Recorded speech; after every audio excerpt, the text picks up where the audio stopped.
The next one, something that you've seen this week. Yeah, so almost by coincidence, I found myself coming across a lot of Winston Churchill over the last week or two. And so I watched a movie called Our Darkest Hour, which is a wonderful movie. It came out in 2017, and Gary Oldman played Winston Churchill then. And that movie looks at his kind of, when he starts as prime minister in the middle of World War II, when the British Parliament was in chaos and Hitler was all over the Europe and was really taking over the world, and the transition from him becoming prime minister and then getting the British people back onto a standing level to be able to fight against the British, right up until Dunkirk and right up until his famous speech where he says we'll fight them on the beaches. And it's one of those movies where I knew a little bit about World War II and I know a little bit about the history, but the characters are what makes history so fascinating. And to watch this Winston Churchill character, who's such an eccentric guy and such a weird and wacky dude, but at the top of the British Parliament and really leading the charge against Nazis and against Hitler himself. He really was a fascinating guy and a very charismatic leader, a very like positive and kind of proper wartime general, right? You can't really see Churchill in a peacetime parliament because it wouldn't make sense. But in that moment where Britain needed him the most and needed him to step up, he really did show that the way you carry yourself, the way you inspire your people can really change the way that the war ends up. When Churchill came into power, Britain was really on the ropes, and they were expecting the German Luftwaffe on their shores in no time, and they had no soldiers left because they were all sitting on the beach in Normandy in France, unable to be rescued. And he kind of turned that morale around and said, no, we will fight until the very end. And that kind of perseverance in the face of all of his advisors telling him to go and do peace talks with Germany. And they were talking to Italy to try and mediate those peace talks. And he refused. He says that Hitler is a dictator that we cannot negotiate with. And he was the only one who fought that. And by his words alone, using the English language and using his charisma and his public speaking ability, he really changed the way that Britain thought about the war. And in essence, changed the world. And so he's one of those characters that is just monumental in world history and we'll look back on with fondness for decades and centuries to come. So that was the movie. And then also I've been wanting to read this autobiography called The Last Lion, which is written by a guy called William Manchester. And this is a 3-volume biography. Each volume is about 900 pages long.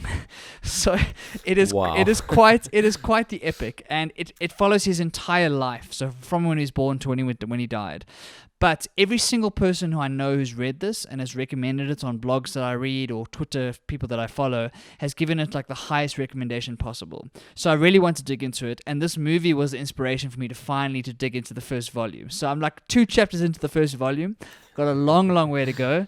But I think that we could all do with a little bit of Winston Churchill in our lives. You can steal a little bit of his charisma, a little bit of his chutzpah and oomph. We could really do a lot with our lives. And so I'm drawing a lot of inspiration from him at the moment, and I wanted to share that with everybody. Amazing stuff.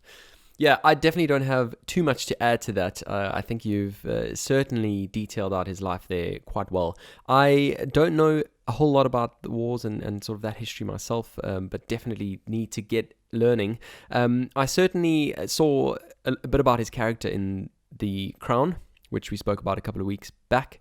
Obviously, Churchill being quite a key figure in the first series, and certainly get surprised no matter where I am in the world to see a Winston Churchill statue. Prague, where I was last weekend, being a one of those cases. So yeah, certainly somebody who's touched history books in the most profound way, and if you just have a life that is as meaningful to have 3 volumes written of 900 pages each, I think that's quite telling. Yeah, I think that for a lot of Europe, he was the savior of Europe. I don't think it's too grandiose to say that without him, England and France and Italy and all these countries, Hungary and all these places would be in real trouble. And we might have seen a Hitler rule where ruled Europe for a long period of time. And so I don't think it's too grandiose a term. I think he deserves those statues.